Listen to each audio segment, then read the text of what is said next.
Assalamualaikum warahmatullahi wabarakatuh.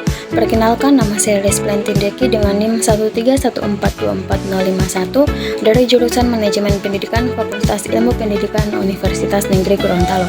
Di sini saya akan mempresentasikan tugas mata kuliah saya tentang perencanaan pendidikan dengan dosen pengampu Profesor Dr. Novianti Jafri, SPDI, MPDI.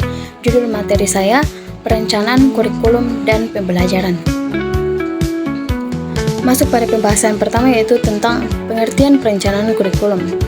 Perencanaan kurikulum adalah proses yang melibatkan penetapan tujuan pendidikan, pengorganisasian materi ajar, pemilihan metode, serta penentuan alat dan teknik evaluasi yang digunakan dalam pendidikan.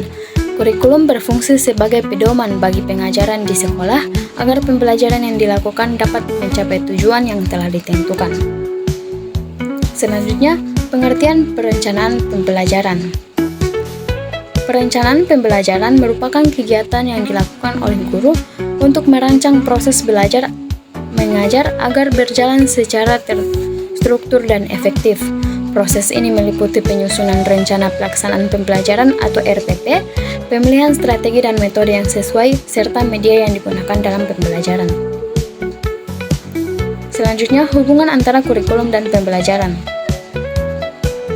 Kurikulum dan pembelajaran saling mendukung untuk mencapai tujuan pendidikan.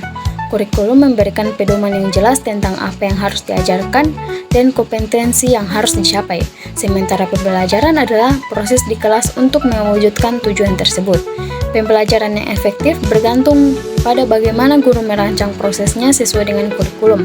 Oleh karena itu, perencanaan kurikulum dan pembelajaran harus terintegrasi dengan baik. Jika keduanya selaras, pembelajaran akan lebih terarah dan efektif, menghasilkan siswa yang kompeten sesuai standar kurikulum. Yang terakhir, ruang lingkup pengelolaan kurikulum dan pembelajaran. Ruang lingkup pengelolaan kurikulum dan pembelajaran mencakup berbagai aspek yang terlibat dalam perencanaan, pelaksanaan, dan evaluasi pendidikan. Pada pengelolaan kurikulum, mencakup penetapan tujuan pendidikan, pemilihan materi ajar, serta pengaturan metode dan evaluasi yang sesuai dengan kebutuhan siswa. Sementara itu, pengelolaan pembelajaran berfokus pada bagaimana guru merancang dan melaksanakan proses belajar mengajar secara efektif dengan memilih strategi, metode, dan media yang tepat untuk mencapai tujuan kurikulum. Kedua pengelolaan ini harus dilakukan secara terintegritas untuk menciptakan pengalaman belajar yang optimal bagi siswa.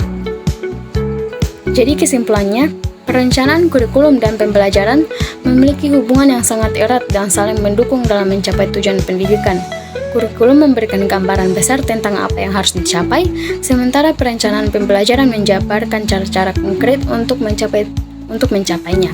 Oleh karena itu, keduanya harus direncanakan secara terintegritas dan terstruktur agar proses pembelajaran dapat berlangsung secara efektif dan tujuan pendidikan dapat tercapai secara optimal. Sekian presentasi dari saya, jika ada kurangnya saya mohon maaf. Saya akhiri. Wassalamualaikum warahmatullahi wabarakatuh.